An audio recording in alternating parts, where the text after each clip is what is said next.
एक बार की बात है। ऋषिकेश में गंगा के किनारे एक संत रहा करते थे। संत बहुत ही दयालु स्वभाव के थे और नित्य भगवान की पूजा अर्चना करते थे।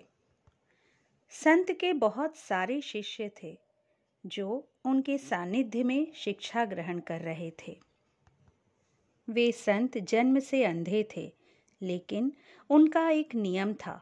वे प्रतिदिन दिन ढल जाने के बाद गगनचुंबी पहाड़ों में सैर के लिए जाया करते थे।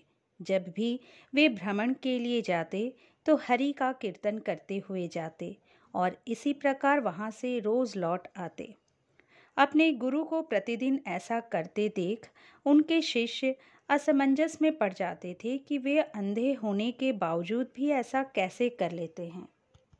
एक दिन अपनी जिज्ञासा के चलते एक शिष्य ने उनसे पूछा, बाबा, आप हर रोज इतने ऊंचे ऊंचे पहाड़ों पर सैर के लिए जाते हैं, वहां तो बहुत गहरी खाइयां होती हैं और आप तो देख भी नहीं सकते।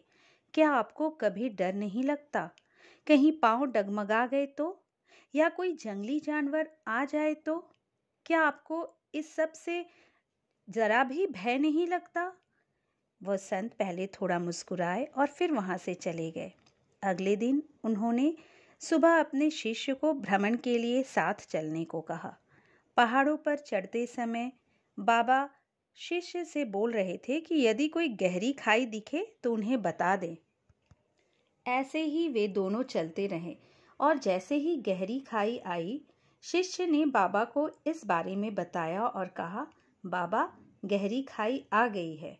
ये सुनकर बाबा ने शिष्य से कहा, अब तुम मुझे इस खाई में धक्का दे दो। बाबा की ये बात सुनकर शिष्य विस्मित होकर चारों ओर देखने लगा। उसने कहा, मैं भला आपको कैसे धक्का दे सकता हूँ? ऐसा कुछ करने की तो मैं सोच भी नहीं सकता। शिष्य ने आगे कहा, आप मेरे गुरु हैं, मैं तो अपने किसी दुश्मन को भी इतनी गहरी खाई में नहीं धकेल सकता। बाबा ने कहा, मैं खुद तुमसे इस खाई में धक्का देने के लिए कह रहा हूँ। ये मेरा आदेश है और यदि तुम इस आज्ञा का पालन नहीं करोगे तो तुम्हें नर्क की प्राप्ति होगी। मुझे नर्क भोगना स्वीकार है बाबा, किंतु मैं ऐसा बिल्कुल नहीं कर सकता, शिष्य ने कहा।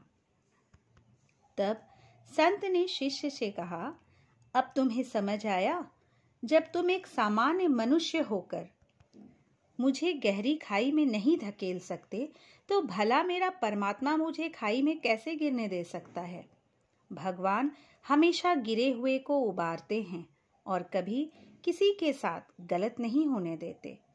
ये सुनकर शिष्य ने अपने गुरु को प्रणाम किया और इस सीख के लिए धन्यवाद दिया।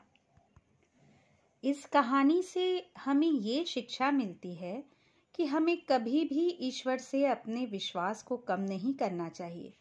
यदि आपके साथ अभी कुछ बुरा हो रहा है तो हो सकता है ये आने वाले समय में कुछ बहुत अच्छा होने का संकेत हो।